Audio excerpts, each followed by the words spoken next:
نحمدہ و نصلی علی رسولہ الکریم۔ ماہ رجب کی مخصوص نمازیں، خصوصاً ماہ رجب کے اندر صلاۃ الرغائب، صلاۃ الالفیہ اور اس طرح کی اور بھی بہت سی جو ہے نوافل کا اہتمام کیا جاتا ہے۔ اس حوالہ سے آج آپ کے سامنے کچھ باتیں رکھنا چاہتا ہوں۔ امام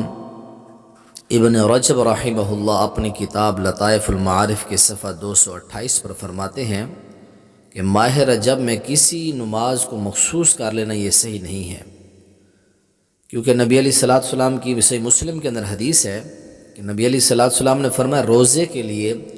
جمعہ کے دن کو خاص نہ کرو اور قیام کے لیے جمعہ کی رات کو خاص نہ کرو۔ ایک دن یا ایک رات کو خاص یہ شریعت کے اندر جائز نہیں ہے۔ اس طرح صلاۃ الرغائب یہ جو نماز ہے یہ کیا ہے؟ صلاۃ الرغائب رجب کے پہلے جمعہ کی رات مغرب اور عشاء کے درمیان 12 رکعت ادا کی جاتی ہیں۔ تو اس کے بارے میں امام نووی رحمہ اللہ فرماتے ہیں کہ یہ من گھڑت نماز ہے، اور شیخ الاسلام امام ابن تیمیہ فرماتے ہیں کہ صلاۃ الرغائب فلا اصل لہا، اس نماز کی کوئی اصل نہیں ہے، بل ہی محدث، یہ بدعت ہے، اس کی کوئی حیثیت نہیں ہے، یہ باطل ہے، یہ بدعت ہے، گھڑی ہوئی چیز ہے۔ اور اس طرح امام ابن رجب رحمہ اللہ فرماتے ہیں کہ نماز گھڑی ہوئی نماز ہے، بدعت ہے، باطل ہے، اور جمہور علماء کے نزدیک نماز بدعت ہے۔ تو یہ نماز 4 صدیوں کے بعد یہ نماز جو ہے لوگوں کے اندر رائج ہوئی، اس سے پہلے کبھی بھی اس نماز کا اہتمام نہیں کیا گیا تھا۔ اور اس حوالے سے بہت سی ضعیف روایات بیان کی جاتی ہیں۔ مثال کے طور پر پہلی روایت یہ ہے کہ جس نے رجب کی پہلی رات نماز مغرب ادا کی، پھر اس کے بعد 20 رکعت اس نے ادا کی، تو یہ روایت جس کے بارے میں امام ابن جوزی فرماتے ہیں یہ حدیث موضوع ہے اور اس کی اکثر راوی مجہول ہے۔ یہ روایت کہاں بیان کی جاتی ہے؟ اس کو کے اندر امام ابن جوزی رحمہ اللہ نے بیان کیا۔ اور اس طرح دوسری روایت بیان کی جاتی ہے کہ جس نے رجب کے کسی ایک دن کا روزہ رکھا اور اس میں 4 رکعت نماز ادا کی، امام ابن جوزی فرماتے ہیں روایت رسول اللہ صلی اللہ علیہ وسلم پر گھڑی گئی ہے، اور اس کے اکثر راوی جو ہے مجہول ہیں،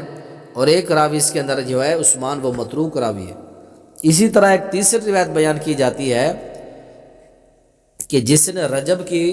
15ویں شب 14 رکعت نماز ادا کی، تو یہ روایت بھی امام ابن جوزی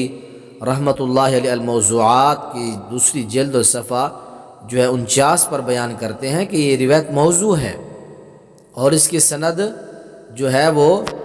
اس کی ترکیب راویوں کی جہالت جو ہے وہ پوشیدہ نہیں ہے، اس کے اندر جہالت ہے، اور یہ سب حسین بن ابراہیم کی جو ہے یہ ساری گھڑی ہوئی چیزیں ہیں، تو یہ روایت بھی ضعیف ہے اور موضوع ہے۔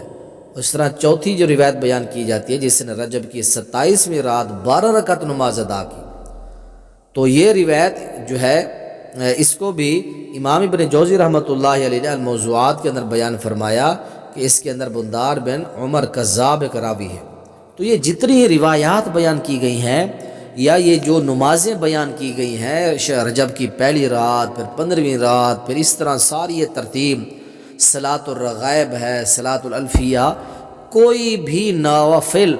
رجب کے مہینے میں خصوصی طور پر خاص کر کے پڑھنا یہ اللہ کے قرآن سے ثابت ہے، نہ محمد عربی صلی اللہ علیہ وسلم کے جو ہے ارشادات سے چیز ثابت، یہ ساری بدعات ہیں۔ اللہ تعالی ہم سب کو بدعات و خرافات سے محفوظ فرمائے، اور ہمیں اللہ تعالی صحیح قرآن اور حدیث پر چلنے کی توفیق عطا فرمائے۔ السلام علیکم ورحمۃ اللہ وبرکاتہ۔